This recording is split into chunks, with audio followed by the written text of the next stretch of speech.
Tales from the Podcast is brought to you by the following generous sponsorships. House of Mysterious Secrets. Visit houseofmysteriousSecrets.com and use the discount code 4130 to save 10%. TalesFromThePodcast.com, where you can pick up your copy of Tales of Shock and Terror #1. The Skewered Universe Podcast. And viewers like you.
Hey there, welcome to an episode of Tales from the Podcast. I'm your host, JB, and I got some exciting news to start off with, guys. So after some consideration and everything and some long conversations, I'm sure he can attest to that too, I have brought on a new co-host, and it's a good friend of the show. You guys have seen him many, many times, and for those of you who are into film and watch or listen to the Skewered Universe podcast, you probably know him. So let me go ahead and introduce the new co-host for Tales from the Podcast, and a good friend of mine here, Jeff.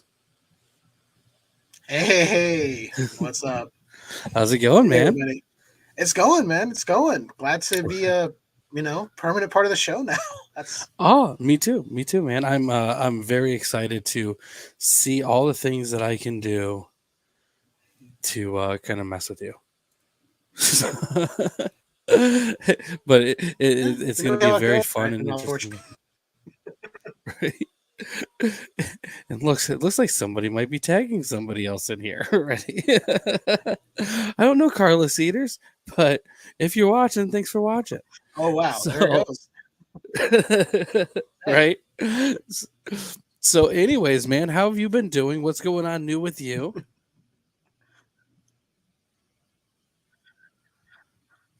I've been doing all right. Nothing too new. Over on Skewered Universe, we've been doing the Nightmare on Elm Street series retrospective. So that's been taxing, but a lot of fun. Yeah. So next up, we have Dream Child. Some misses in there. That's not bad. Yeah. But it's one of the franchises I grew up loving, so it's kind of a passion thing to do it and just kind of look back. Oh, dude, I fully understand. Yeah, especially shit like that.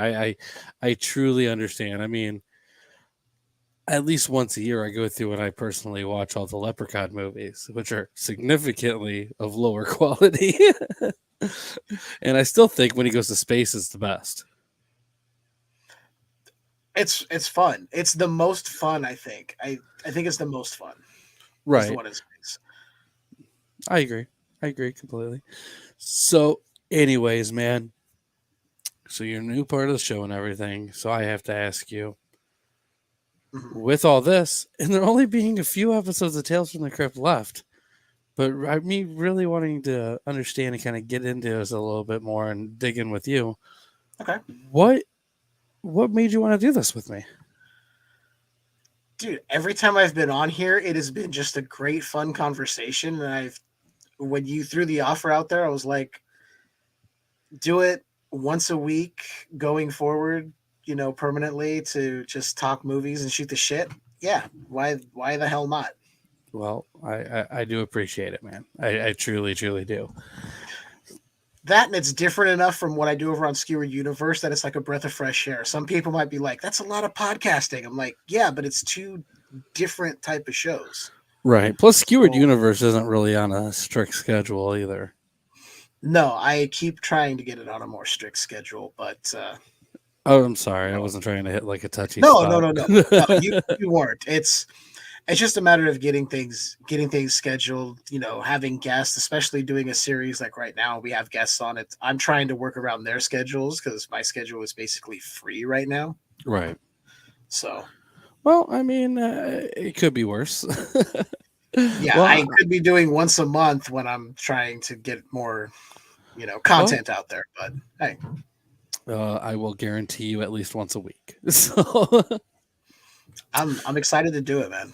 oh well, I am too. I will say that the next project we have on this pipeline is probably going to be a extremely fun adventure that we're going to be talking about at a later time when we get a little bit closer to that. But Hmm.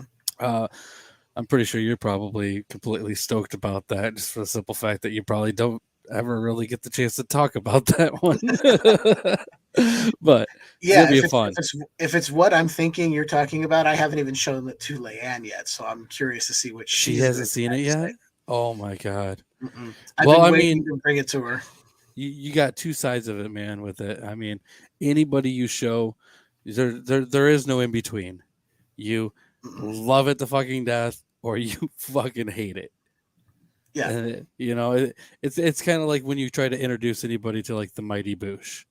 It's like, who's gonna like the Mighty Boosh? Who's gonna hate it? 'Cause nobody's ever watched the Mighty Boosh and been like, well, that was okay. yeah. Seeing this other thing, I'm kind of curious about going and checking out Mighty Boosh because I remember when it was on Adult Swim, but I never really checked it out. Oh, well, I mean, if you're trying to watch it for free and stream it, I believe it's on either Tubi or Crackle for free, all Okay, 3 seasons. So, perfect. and I'm personally a huge fan of it, but you kind of have to be into that kind of humor to begin with. Which I don't mind British humor at all. Leanne introduced me to the OG Office, the Ricky Okay, Gervais, and I absolutely think it's hilarious. And when I try to watch the US Office, this is not to shit on anybody who adores that one. I they're don't both find it as funny in their funny. own rights, Yeah, you I know. just don't find the US version as funny. It might just be I prefer the other characters over the US versions. Right, But you gotta just kind of understand that witty kind of sarcasm, if yeah, you will. some You know, people don't appreciate British humor. They're like, it's too dry. I don't understand it. And that's fine. Everyone's well, got their preference. it's not for everybody. Yeah. But anyways, we're gonna go ahead and jump into today's episode. So the episode that we're going to be talking about today is the 10th episode from season 7. And I guess that kind of means we got after today, I mean, well, including today, there's 4 left, guys. I mean, 3 after today. And I mean, it's not like it really gets better after this, to be fair. I mean, Yeah. Yeah. I was kind of taking a peek at what's yeah. left. And I was like, oh, all right. Well, here we go. Home stretch. Yeah. I mean, unfortunately, we kind of just come across these things at times, and there's really nothing you can do about it. But, season 7 is kind of a rough ending to such a great series, personally. I mean, um, obviously, I'm going to have to get you to, on some of your free time, maybe go back and check out a couple of my favorite episodes from like seasons 2 and 3. I mean, those 2 seasons together blow everything out of the water. And I mean, man, you could Mhm. you could see why it became popular with those 2 seasons. Right. You Yeah. know, Well, I did create a playlist going to Crypt Incorporated, where the ah, best versions of these are. So go check them out. I took all the seasons that he had there on 1 through 7 and put them in a playlist, so I can go and access them at any point to watch. right. And those links are set there. You're welcome, John. You know I love you, man. But you definitely fucking put out the best versions of that show. God damn it. I mean, he fucking killed it. He really Yeah, did. I made a mistake and watched one a while back. I think it might have been the first one that I was on for. and watched it not on his channel, and I was like, God, this sucks. And then I watched it through his channel. I was like, oh, this is how it should be. Yeah. I mean, my DVDs don't even look that fucking good, but I mean, he knows his shit. I give him props. John, you fucking killed it, dude. And yeah, I mean, I'm gonna start telling him all the shows that I want to do and everything, and see if I can get him to upload them all first in 4K for me. Hey Dude from Nickelodeon. God damn it. You gave it away, guys. Now you know we're doing Hey Dude next. That and then Kids Incorporated. Oh, God. I mean, we can't forget where Mario Lopez came from. That's fair. That's and fair. Fergie. Actually, before that, Fergie did some voices on the Peanuts. Huh. Yeah. See, I did not know that. I knew Kids Incorporated, but I did not know. She was a Disney child actor. But, you know, there's a delay, obviously. And Fergie. Yeah, I saw that down there. Right. And for those who don't know, Josh Nealis is the owner of CE and CEO of Cutthroat Comics, and probably one of the greatest comic publishers out of Findlay, Ohio. Let me go ahead and just give a little shout out here and tell everybody that I believe next month he's going to be starting up a new Kickstarter for the new Turkey Sharks coming out, which is basically the Cutthroat Comics version of the Avengers. And for those who don't know, I mean, I'm not sure if you can see them, but quite a few of those comics are up here on my board, including one of the newer ones with one of my favorite variant copies. So, I mean, I love it. I mean, Josh does a great job. So, and you can check him out over at Cutthroat Comics. Yeah. And you can also buy the Tales of Shock and Terror over there as well, because he is also my publisher. Thanks, Josh, for watching, man. You're awesome, dude. But anyways, this episode. So this episode is called About Face and is based off the comic book Haunt of Fear, and this is from issue number 27. And the original air date for this episode was June 28th of 1996. Man, god damn it. Just in between Rocket League games.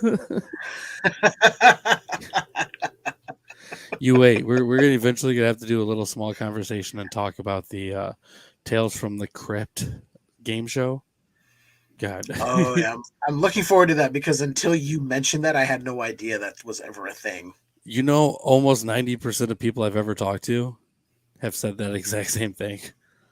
You know, but then again, I've had people tell me they didn't even know that there was a fucking cartoon. I mean, how could you? It was heavily promoted. I remember. Okay, not to get us sidetracked because we have an episode to do, but as far as the cartoon Tales from the Crypt Keeper goes, I remember ABC Saturday mornings.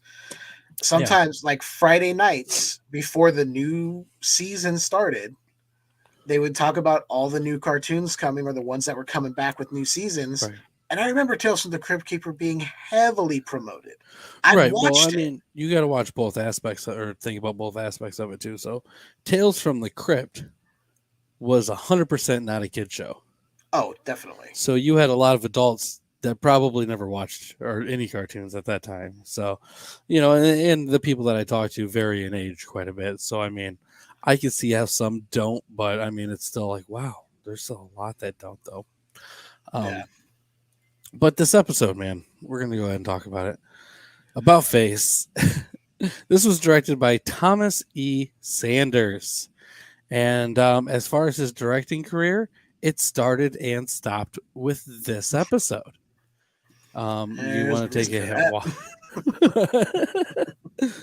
But he did do a lot of production designing. So, I mean, you got to give it to him there. I mean, not little things either. I mean, this guy's actually done quite a bit. The 1992 Dracula, the 94 Maverick, Braveheart, Saving Private Ryan, Mission Impossible 2, Apocalypto, Eagle Eye, Red Riding Hood, Crimson Peak, Star Trek Beyond. I mean, you're not talking about little things. So, I mean, clearly he had a field he was a little bit better in. He probably should not have even took the time to do this episode. I'll say the the visuals, the sets and stuff in this, as far as that goes, looked great. Aside from one prop that I'll talk about when we get there, but Oh yeah, yeah. I'm curious on which prop it is for you. I think I got a feeling I know though. So in this episode, we also have Anthony Andrews who plays Jonathan. I mean, this guy. I mean, like a lot of the actors in season 7, we really don't know a lot of these shows. I will say one thing that I found really interesting about going through his IMDb career is that he did 2 Copperfield movies playing 2 different characters 25 years apart. Which, I mean, it's just a weird thing. I'm assuming he must have aged out of the second role, which is why he got a different character. I mean, I'd assume in 25 years somebody would age a bit. But it looks like a lot of his career was done as mostly like theater work. So, and I mean, he kind of gives that presence too as somebody who would have been a theater actor as well. Yeah. But, you know, I mean, a lot of the stuff he's done, I mean, I just don't know it. Rosemary and Thyme, Marple, Love in a Cold Climate. I mean, I don't fucking know any of this shit. I mean, there might have been amazing stuff if you're in the UK, but I mean, after going through a lot of this season, I'm sorry to say it to all my UK friends. I mean, I got a few, that's for sure. And I got quite a few listeners over there, but I'm just going to say, I mean, TV for you guys must really suck. Like, I mean, if this is what some of the stuff you've gotten, I mean, wow, it's we also do have Imelda Staunton in this though, who is probably the most well-known actress in this episode, and that's probably for her role of Dolores Umbridge in the Harry Potter series. Right. So, I mean, that's what I recognize her from, and I haven't even seen but maybe 2 of the Harry Potter movies. Right. She did some, you know, voice work for the Paddington movies. She was in Maleficent. I mean, she's been in a ton of shit, dude. I mean, there's just so much stuff. It's kind of ridiculous the amount of stuff that she's been in. But I mean, a lot of it is also stuff, you know, there's a lot in here that I just don't know either. Like, she was in Little Britain. Cambridge Spies. Yeah, you know, Little Britain, I know. It's a sketch comedy. Oh, really? Yeah. Yes, yeah, I never saw that one, so I really wouldn't know. Really funny stuff. If you like British humor, you would probably appreciate it. Yeah. I might have to check that out then. Another thing Leanne introduced me to. Really? Yeah.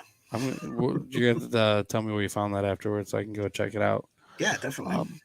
I will say another role that she's probably very well known for is, and I've never seen it, but I mean, I've seen the ads enough to know Queen Elizabeth II when she was in The Crown. Okay. You know, I remember seeing those ads, so yeah, I remember that. Right. We also got Anna Friel in this as Angelica and Leia. She's also done quite a bit of stuff. I mean, decent amount. She was in Books of Blood, Marcella, The Box, Ecosphere, Deep Water. I mean, a bunch of TV series and TV movies. I mean, she was in the Neverland TV miniseries. She was in Limitless. I mean, she's actually been in some halfway decent stuff. Yeah, I know her from the movie Timeline. Yeah, I don't think I've ever seen Timeline. I will say, though, that she's a very interesting actress. You don't get too many actresses that are able to play 2 roles because of their deformities. And she pulled that deformity off very well, and I'm surprised that nobody's noticed her second face yet. Yeah, you know, it's usually if you have something like that, it's a hindrance in Hollywood, but I'm glad that they sort of embraced it for this. Yeah, me too. God damn it. And there goes half our audience. Well, it was nice. It was nice being co-host for one night. Right. And then JB has to go and talk about deformities. We also got Patty Navin in this episode. She played Bertha, who was a small role character, but I mean, her face in this episode was just enough for me. But she was in the Crucible. Okay. I mean, she didn't really. I don't know. I mean, a lot of the shit I didn't really know from. No, she didn't like an episode of Magnum PI, Hale and Pace, Holby City. I mean, some of the shit I just don't even fucking know. I mean, a lot. That's just these damn British actresses. She has a face though, where you look at it, and you think you might know who it is, but then you look at her career, and it's like, guess it was somebody else. Yeah, because you're like, oh, wasn't she in this? And then you're like, oh, that was somebody completely different. Okay. Yeah, it is one of those faces. And we also got Fenty Williams in this episode too, who's probably best known for doing the Angelina Ballerina, where she was Angelina Mouseling. Other than that, I mean, TV shows, TV movies. I mean, Macbeth. I mean, just a lot of TV movies and TV like shows. Not a lot. I mean, definitely best known for doing the Angelina Ballerina stuff, though. I mean, and for a kid series, I mean, as anybody knows, I mean, if you can make it into a kid series, you basically got it fucking made. Yeah, that's a gold mine. Well, anyways, to give the synopsis for this episode, a sleazy minister in Victorian England gets a nasty surprise when he discovers he previously fathered twin daughters. I'm sorry, but that is a shitty excuse for a synopsis, and it doesn't really give it away very to me it doesn't do it very much justice. But we end up starting off with a very weird scene because we end up later finding out some information.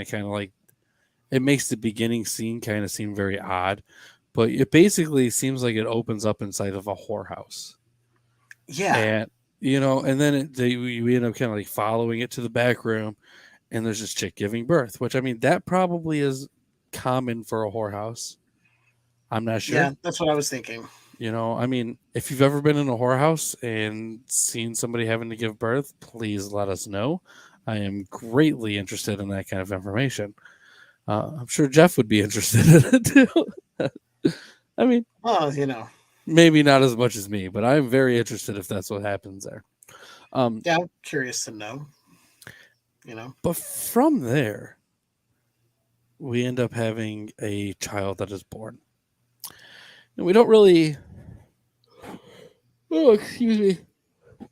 We don't really figure out too much about it, other than we know that there's twins and this baby is being born and the person delivering the baby is very freaked out.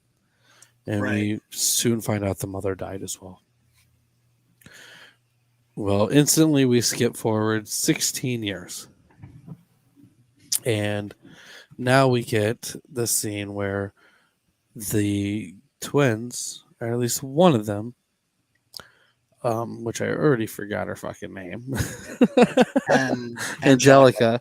She is going to meet up there, and she's on a list, or not a list, but she's waiting to meet her father. And while doing this, you hear this whole conversation about this guy, and he's wanting to get another secretary, and you can tell that him and his wife are kind of not really separated, but they're kind of together for the money. They don't care what's going on anymore within each other's lives. And she's not trying to stop him from basically going around and fuck around on her. And he's a reverend who is writing books, and you can tell clearly cares more about his career and the money than anything else. Which, I mean, it kind of falls in suit with church. I mean, I saw nothing different than some of the ones I see today in real life. So, right. Well, I mean, like, I'm not a very religious person, but I've been to a few churches in my life, and I mean, I've yet to see one where they didn't go and pass baskets around and ask you for a handout. Same. I mean, to me, it just seems like, yeah, your religion. I mean, they're kind of like the people that like hang outside the corner at the gas station needing a few bucks. Yeah, yeah. I I don't think I have a lot of religious viewers, so I'm going to go ahead and say it's safe to say that. So if I do, Yeah, I'm well, sorry, but yeah, I'm with you. I'm not very religious, so I immediately was like, oh, so this guy's like, right, he's basically a con man who just wants the money. right, right. I will say I was pleasantly surprised though with the fact that he at least fucked women and not little boys. Yeah, yeah, that I, was refreshing in today's, you know, you know, in today's usually you don't climate. It hear was about like, that oh, aspect. it's like you're still a scumbag, but at least they're of age, as Right, far as we know. right, exactly. They had to have given some form of consent, or I Right. mean, the episode they did. But anyway, um, we end up getting a chance to finally meet the daughter, and she kind of was like just trying to get her way into his life, just wants to meet her and or meet him and have a dad. And and they send her out and they try to they talk for a second, and he basically is like, all right, well, this is gonna work for me, we'll just say we adopted. And and we never even get a chance to really meet the second twin at this point. No. And and Angelica's basically just like she'll come around, and we're getting that whole kind of vibe She's from the story. troubled. She feels you abandoned us. I don't feel that way. She'll come around. Just give her time. Right, right.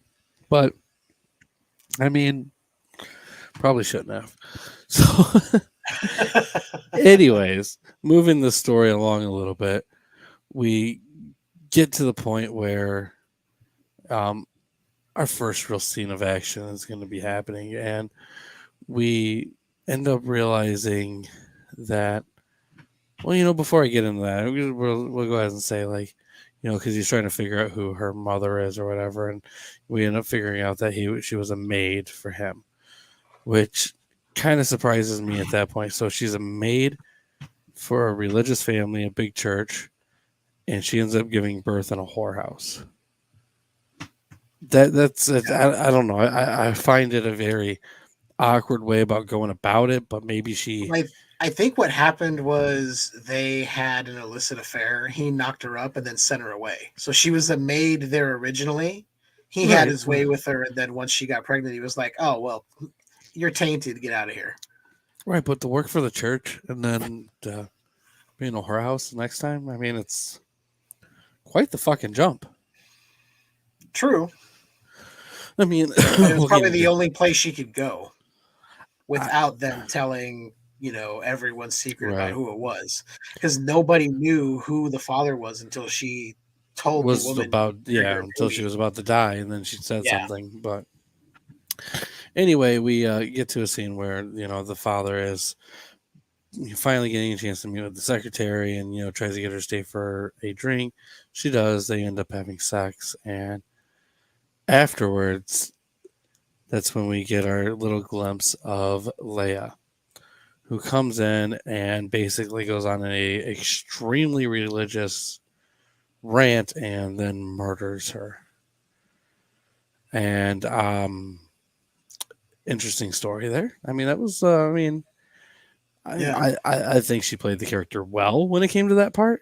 But from there, we end up getting his wife that comes back, and I mean, shit just goes fucking insane from there. She flips out on him. They like lose her shit. She starts to scream afterwards, and then by the time she comes or he comes back into there and sees what happens, Leia's gone, and it looks like she killed the secretary. Which, I mean, right. I And guess if you're a reverend, first reaction is to start doing the worst choking you've ever seen on TV. it looked like he was just giving her a neck, shoulder massage Right. from the But when front. they do the view of the back and you see his hands aren't even wrapped It's just around, no. it's It's like he's going like this, like his hands are squared. yeah. And when he comes around the front, it's just his It thumbs are meeting snaps. under her throat. I'm like, Right. You get the that little neck was. snap in there too, but I mean, kind of cheesy. I didn't like the way he immediately jumped to, like, his wife's scream was obviously one of horror and realization of what she was looking at, Right. not a "you bitch, you fucked my husband" kind of scream. It was, oh, what the hell is this? Yeah, she was And then he comes definitely out and like, goes, there was what a did you fear. do? Yeah. Well, I He's like, mean, what'd you do? She's like, I didn't do it. And I'm like, she's the only one dude. there, and she's dead. I mean, no blood on. Like, that was one thing that my wife pointed out. She's like, "You're really gonna think that she did it? Like, there's not a drop of blood on her." Yeah, I'm like, there's no blood on your wife. She obviously didn't do this. No, and we soon find out that he finds out soon that it was Leia. And he's freaking out. He's gonna go and get his kids and travel away. And where does he say he wants to go to America? Because I mean, if you kill somebody, I mean, let's be honest, you want to go to America. He wants to do what every priest that gets caught, in some sort of sexual scandal does, and relocate and start over. You are not wrong. I mean, like, completely not wrong at all. But he goes in there and tries to figure out what's going on and go and get, Angelica. Goes into the room, and then that's when they realize it's not Angelica, and it is Leia. And, she's, they kind of get into it, and she stabs him a few times in a very unrealistic way. Especially the first one. I will say, like, after that first one, though, the ones in the leg, I mean, that was a pretty vicious kind of attack. And I personally like that. And then, as he's like laying down, he goes and reaches up and grabs a cross above him and smokes her right in the face. And then, she basically, she dies and her head turns all the way around 180 degrees. And you see that it's Angelica. Now, and that basically ends the episode itself. Before we get into our thoughts, though, there was a comic book for this as well. There was. And I read it, but for the first time, I'm going to pass this off to my new co-host here, Jeff, and have him do the comic book comparison and tell us what the differences were. I read it as well. So it's Haunt of Fear, issue number 27. And this was a witch segment in the comic. About Face, same name. Story is very different. I mean, there is a thread that is similar, but it is very, very faint. Yeah. So instead of it being a priest who is having his way with secretaries, knocking them up, sending them away, there's a couple, Jeff and Amy, who are expecting their first child. On a dark, stormy night, she gives birth to the child. The midwife comes down because Jeff is downstairs. I've read this, and yes, that his name is actually Jeff. I'm not making this up. I read it, and I went, really? Really? We got to have that? Okay. Well, I mean, it was the 50s, man. There wasn't that many guy names out there. True. That's true. The midwife comes down. He's going, what about my wife? What about the baby? She goes, your wife's fine, but the babies. And she's like gagging, holding back, like from vomiting. So he runs upstairs. He's like, oh, you're fine. What about the baby? She goes, Penelope is fine. Promise me you will never try to see Olga. You must never try to see the other child. He gives his word. So we're going on. They're taking Penny out in public, having fun. He slips almost once trying to say, oh, she's one of twin girls, and his wife shuts him up like, don't fucking ruin this. Don't say anything. We don't want to be looked wrong at. So we're progressing through time. He soon seems to forget he even had a second daughter because Penelope is, the light of his life growing up. We jump 15 years, not 16 like in the episode. We go to the 15 years. And the wife, Amy, has an issue with her heart. She dies. So Jeff is left with his daughters, Penelope and Olga, who was locked in her room. As, that's the story. Well, I mean, as you do with the ugly one. I mean, we all have kids, and when you have the ugly one, you lock it up. Basically, think of the Treehouse of Horror episode where Bart has the evil twin, Hugo, and they locked him away. Yeah, they locked him in the attic and fed him fish heads. Exactly. I was thinking about that too. Yeah. Okay, that's exactly what came to my mind when I was reading the comic. I'm like, oh. So what happens is Amy on her deathbed tells Jeff, hey, Penelope's got to care for Olga. You just stay away. Promise me. He gives her his word. She dies. Then he tells Penelope, no, I need to see Olga. I have to meet her. But when he does, he finally sees just how disfigured Olga actually is. And more so than in the episode. I mean, if you read the comic, she is very, very grotesque. Yeah. So this is the most similar part to the comic, is there is a twin sister, as we're told, who is not wanting to be seen by the father.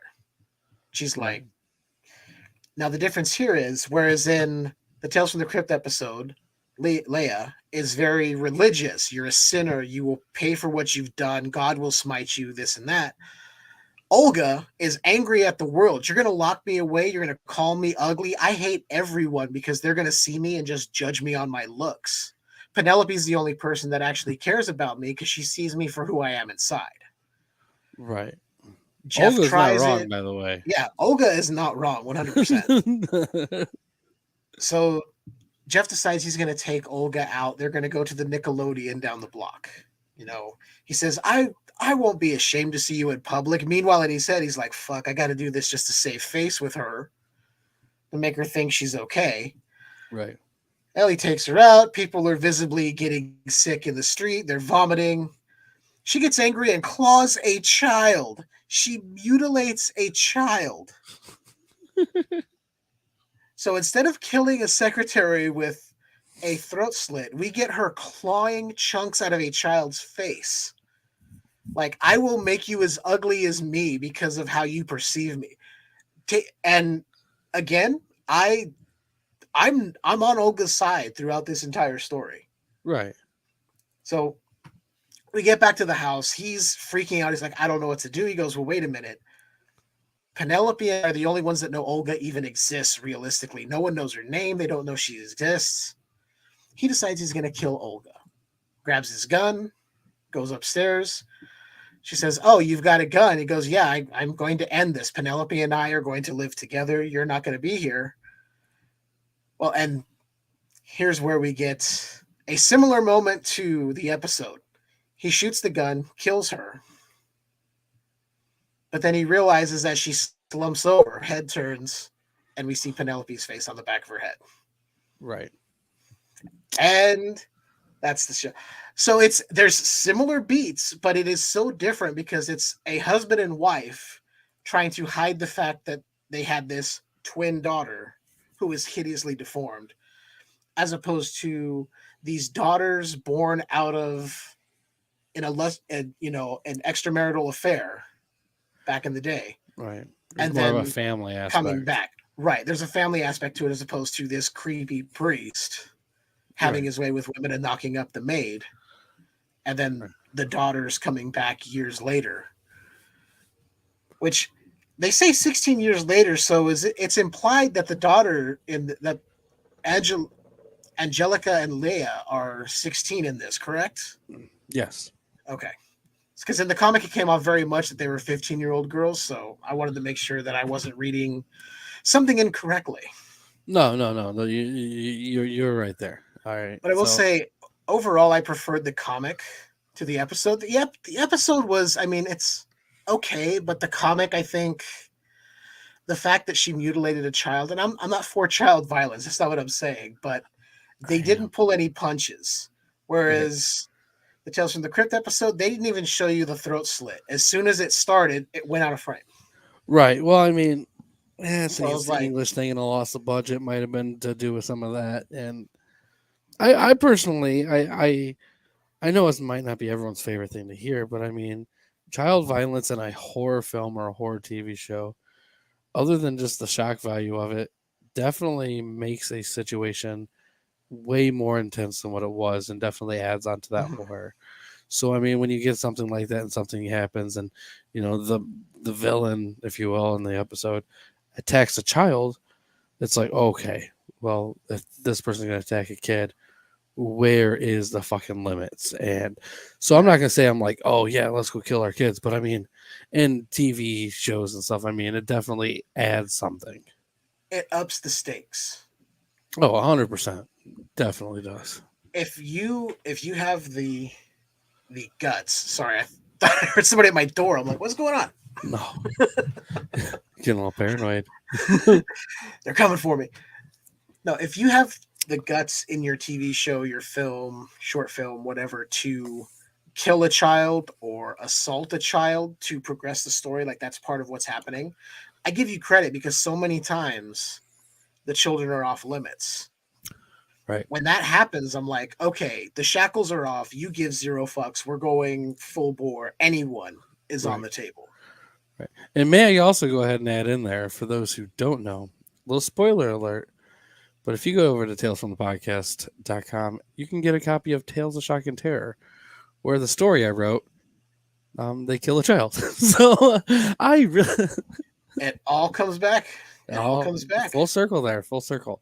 So I have to ask you, for the first episode that you have as officially on the co-host, where would you rate this episode between 1 and 10? And give me your thoughts about it. I'm at a solid 4, and I'll explain why. All right. While compared to the comic, I think the story was, for the most part, just aside from the beats that were similar to the comic, the story to me was rather basic in a sense. It, creepy priest having an affair on his wife with all these young women, gets his comeuppance. Okay. That story has been told numerous times in different ways. But, okay, for 96, it may have been easier than trying to tell the story from the comic. I don't know. Now, as far as the acting, a lot of the acting in this was very solid. I was surprised at how good it was. So it held my attention, even though the story I thought was kind of lacking, aside from those certain beats that shared with the comic after I read that. The acting was solid. So it's a 4 based on the acting. The story brings it down some. And the fact that, let me touch on this.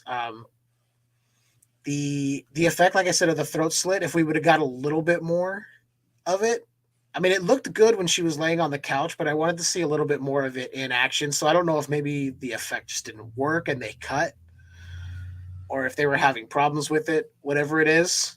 It looked fine on the couch. I just wanted to see a little bit more. And I had an issue with that cross he pulled off the wall. What was the issue with it? They tried to give it some weight when he grabbed it. Like, you hear the metallic clang of it coming off. I'm like, okay. But when he goes to hit her, you can see it wobbling. You can see it wobbling. I was like, oh, come on. Flimsy as all hell. It was so flimsy. I'm like, come on, just... It's not hard to do. Savini showed us in the very first Friday the 13th, Well, they didn't have those kinds of special effects in England. And in 96, they could have. In England, though, this is where all those Hammer horror films came from. They were doing some decent stuff then. So yeah, well, did it just all get packed away and they all forgot? They just forgot. 30 years later, they forgot how to make a TV series or a movie. It's possible. I'm trying to sit there and think about who did the special effects for the actual episode, because it's just that they lingered on it for too long, and I saw it wobbling. I'm like, dude, I do not believe that you rocked her that hard. As funny as it was for her to be spouting off this going on this religious rant, he just clocks her mid-sentence. I was like, oh shit. Oh, and then I was taken out as soon as I saw it wobbling. I'm like, no. Do you want to get really pissed off? Tell me who it was.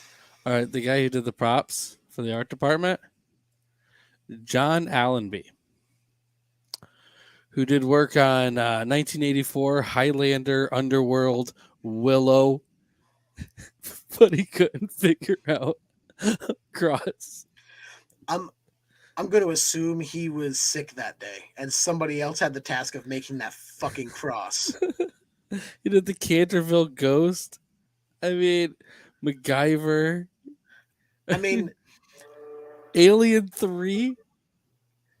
Dude, I'm even thinking Highlander. I'm like, none of the swords and weapons in that movie looked shitty. What happened? Willow looked amazing. I mean, From what I've seen of Willow, seeing that stuff, it looks amazing. I have not yet I'm seen talking the about movie the all the old way Willow, through. Yeah, but the I mean, original film. oh Yeah. fuck, dude. I mean, yeah, It's just it took me out of that moment because I was like, oh, he knocked her oh, what? Why is right. it wobbling? Oh my god. Yeah, they definitely didn't try. Yeah, Yeah, I was like, you didn't even try to edit that a little bit better. So right. I understand. And you said you give it a 4. yeah, it's about a 4. All right. With this episode, yeah, I'm gonna have to actually agree with you on the 4 there. I think 4 is probably pretty solid where they were sitting on that. I will say though that Magdalene Gaffney, who did all the makeup for this episode, did a really good job when it came down to doing the Leia. I thought they kind of nailed that look pretty well. But I mean, would you expect anything worse from the person that did the makeup effects for Return to Oz? Oh Jesus! Return to Oz is nightmare fuel. Oh fuck yeah! I mean, she also did other things like Kroll, Treasure Island, The Mission. I mean, she's been around, that's for sure. But Yeah. the acting in this was pretty solid all the way around. I mean, the religious rant type stuff. I mean, I think it kind of gave it a realistic kind of view because I mean, when you know people of that caliber of being religious, they kind of get like that. And I mean, we see hints of that throughout all sorts of TV shows and movies. I mean, it's Right. a very, very common trope, especially in horror. Oh And, yeah. I I mean, look think at the number of religious faith-based horror movies there are. So I mean, I mean, we got one of them, one of my favorite series of like, I guess franchises that's about to get super fucked up with like The Exorcist. mhm. Because some cocksucker thought it was a good idea to let fucking Jason Blum fucking have the rights to make a fucking Exorcist movie. God, I hate people. Oh, the good thing is, no matter what happens with that, it doesn't take away the original from you.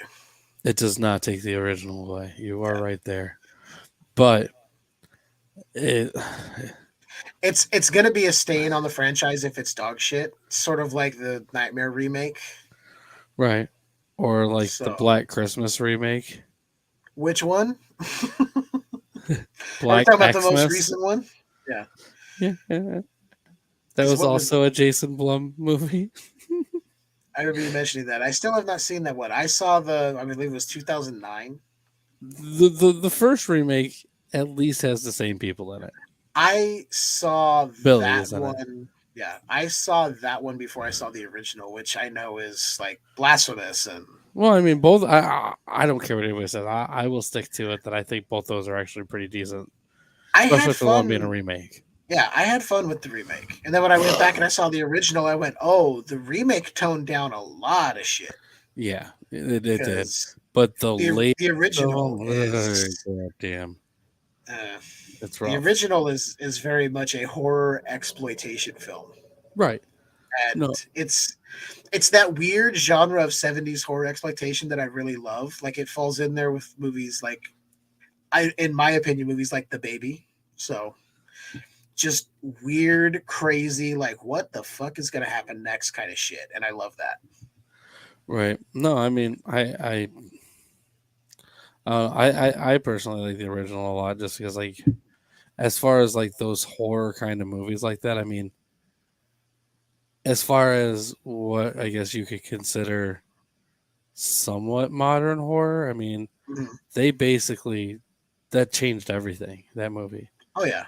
I mean, 1974. I mean, fuck, We wouldn't have had Halloween if it wasn't for Black Christmas. fuck no. I mean, Black Christmas did it all. Yeah. But we're not talking about Black Christmas. I've already No, yeah, no, we're not. done that. I like I said, I give it a 4. I think it's solid. I think the comic book story is better. I think it's a little bit more graphic. The props in this is kind of weird. The cross, I definitely noticed that. The blood is when you do go back and get that second look over at the woman after she's had her throat cut. I mean, the blood is so obviously fake. Like they didn't even fucking try. Yeah, it's almost that Dawn of the Dead 70s looking blood. Right. Like the appliance of the wound in the slitting, the throat slit, that actually looked okay. The blood, Yeah, I agree with you. I mean, the blood looked like a step above them using fucking ketchup. Yeah. I I mean, mean, basically, it's like, do we have any crayons around we can melt real quick and throw them yeah, down there? it wasn't even the right color red for blood. No, I've made better fake blood at home with Caro syrup and food coloring than what I saw You're there. not wrong. You're not wrong at I mean, all. it's not hard, guys. No, no. I have no horror effects background, and I did it Well, I mean, on multiple if you're passionate, occasions. though, if you're passionate, Yeah. you know. But anyways, that's kind of where I'm sitting on that one. Um, I guess that kind of wraps up this episode. So I will say next week we got a pretty fun episode. And correct me if I'm wrong, but this is going to be a first time watch for you for next week, isn't it? It is. It is going to be a first time Ooh, watch for me. I'm excited to hear your thoughts on this one. So next week, because I completely screwed over my buddy Corny, and man, Corny, you know I love you, man. I'm sorry that you watched The Ritual with me because that is a horrible Tales from the Crypt movie, and there's nothing I can do about it. It's not good, but we are making it up to you, and we are going to be watching the good Ritual movie, the 2017 film, The Ritual, which is a much different movie, but it's also a much better discussion too. So that's going to be a fun one. And like I said, that's a first time watch for you. First time watch, Ooh. and it'll be the first time I've actually ever spoke to Corny. I've only known him as Oh, appearing on other podcasts. I've heard him show up on not only here, Tales from the Podcast, but also Talk Without Rhythm as well. I've heard him on there. So yeah, talk without rhythm. I mean, yeah. you ever want to feel intimidated by somebody else's show? I mean, man, Ian or El Goro can. I mean, it don't matter how smart you think you are. That guy's gonna indirectly, without doing it on purpose, make you feel stupid. Yeah. Yeah. I did a for Skewered Universe last year. We did a pro wrestling roundtable. So I had him on with my buddy Eddie that I grew up with, and then another fellow podcaster, Paul Stedman, who does Invasion of the Podcast and Strange Highways. Yeah, I'm familiar with We all that. got together and we're talking pro wrestling, and man, El Goro was just like, he was the man, just bringing up all sorts. I was like, okay, I'm definitely He's glad I had him on. But at the same time, I'm like, shit, I got to step my game up if I'm going to right. have him on again, because Yeah. this man has just schooled me on everything. See that I have not listened to that episode, but I imagine it went something like, "Oh, nobody knows anything about wrestling but El Goro in this episode." To be fair, we all knew stuff, but this man had a more extensive knowledge than we Right. did, and it He's was. basically a fucking encyclopedia.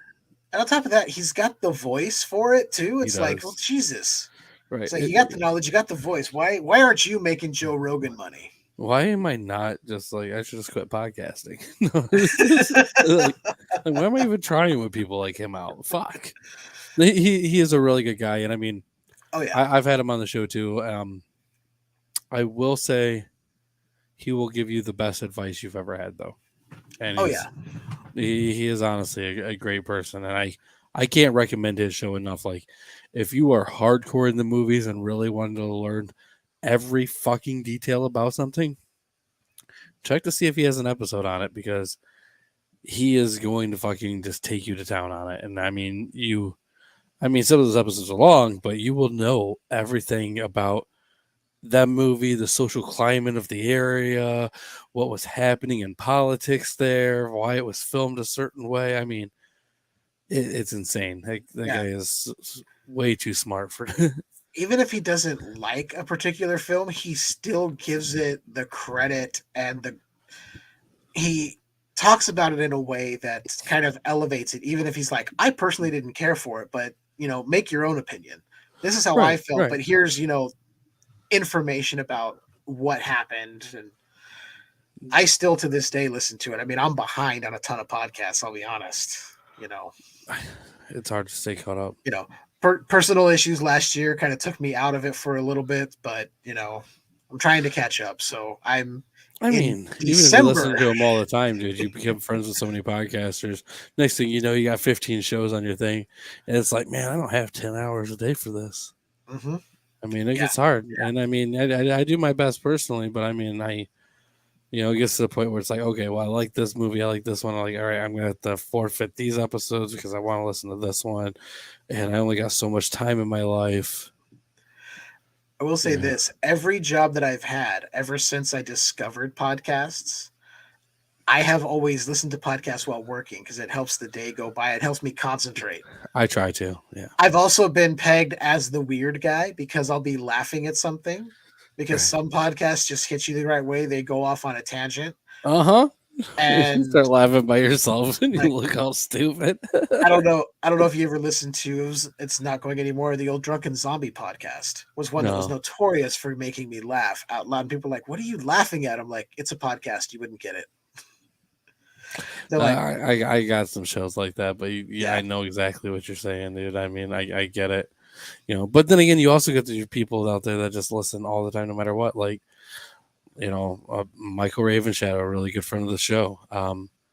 He listens to Tales from the Podcast every week when he mows his yard. Nice." So I mean, it's like, I appreciate that shit. I'm sure he loves getting a nod to himself on there too. But Yeah, that's and always fun. oh yeah, he's actually going to be coming back to the show when we talk about the last episode of Tales from the Crypt. So I mean, I don't know why he wanted to be Okay. on with that one, but I mean, because No telling. No telling. well, it's not even based off of a comic book. It's the third pig, the Three Little Pigs, Okay. and Yeah, I saw the name and I was like, "Is that what I think?" I animated. didn't read the description yet. I was like, "Is that what I Yeah. think it is?" But we do get Bobcat Goldthwait coming back for it, so I mean, Bobcat's always a delight for anything you do. Okay. Yeah. Bobcat was he was in what, one of the first seasons, right? One or two. Season one or I two, believe wasn't it? season 2. Yeah, Bobcat's done. I mean, that guy's done everything though for like his whole life. That guy's just fucking great. He was in the oh god, well I can't even think of the name of it. Ventriloquist Dummy episode, and if I'm right, I believe it's episode 16 from season 2. Was Which did that have Don Rickles as well? that one I believe. Did that one have Don Rickles in it? That one. Yeah, you know what? Yeah, Okay. that was the one with Don Rickles. Yes, yes. I might have seen that episode. It might be the only one That's because an I old remember one, distinctly. Yeah, it's an old one. I don't remember a lot of the story, but I remember Bobcat, a ventriloquist dummy, and Don Rickles. right? I mean, yeah, I mean, that one as well as I mean, talking about season 2. I mean, the Thing from the Grave. I mean, what else is in that season? That's just fucking. Oh, dude, some of my favorite ones are in this season, and I mean, we got Lower Birth is in it. Television Terrors in that season. Corman's Calamity, Fitting Punishment. I mean, that season fucking kicks ass, dude. Oh, I love it. But anyways, man, we gotta go ahead and start to wrap this up. So definitely want to thank everyone for giving us your time, checking us Yeah, of out, course. being part of this. We enjoy you guys coming on and watching us, hanging out for a while. Yeah. Jeff really enjoys when you guys are coming all over.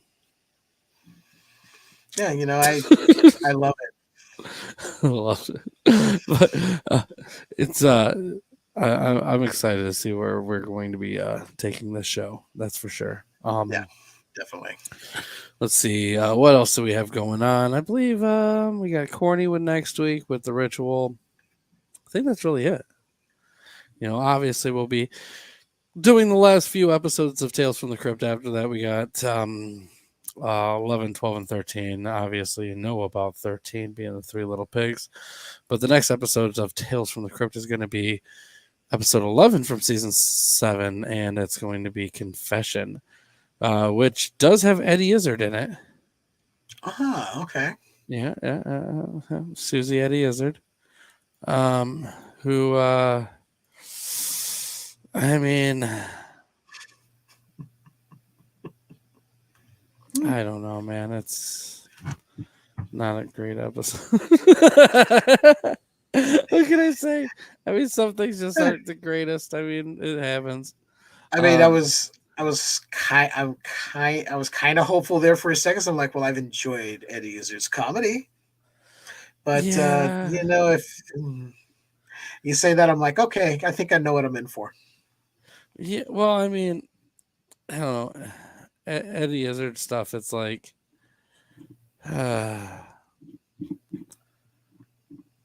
yeah, I don't know. Anyways, do you got anything you want to go ahead and add to before we go ahead and close this episode? If you love Nightmare on Elm Street, go check out Skewered Universe. We're doing a retrospective right now. It's my other show that I do. You can hit us up on all the socials, find us there.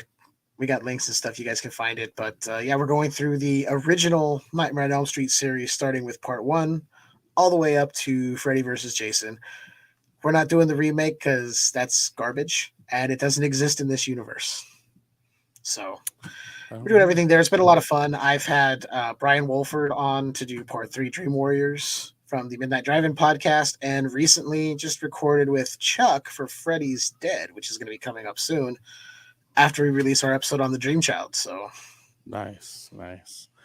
Well, there you guys have it. Check out Skewered Universe. All the links for that are in the show notes, obviously, as well as the intro and the comment section for any of the live videos. So with that being said, Crypt is closed.